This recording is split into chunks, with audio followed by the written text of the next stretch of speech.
जय गुरु माणिक. तर स्वागत आहे तुमचं नवीन ब्लॉगमध्ये.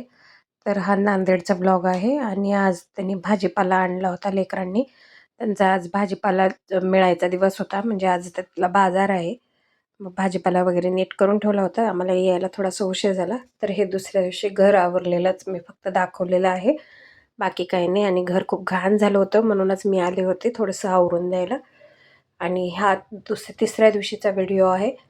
तर इथं सकाळी पास्ता बनवायची तयारी चालू होती. तर ऋतू पास्ता बनवत होती, तिला मी शिकवत होते.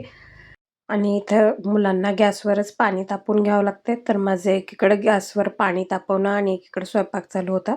तर आज वसंत पंचमीचं, सरस्वतीचा बहुतेक जन्मदिवस म्हणून साजरा करतात वाटतं.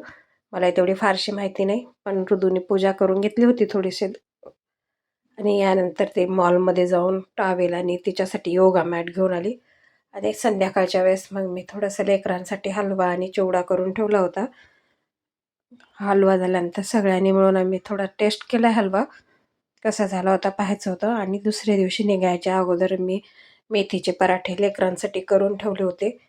पराठे करून चहा वगैरे घेऊन आम्ही निघालो तिथून. निघण्याच्या अगोदर तिला किचन ओटाही आवरून दिला होता. तर 2-3 दिवसाचा हा ब्लॉग आहे. आवडला असेल तर लाईक करा.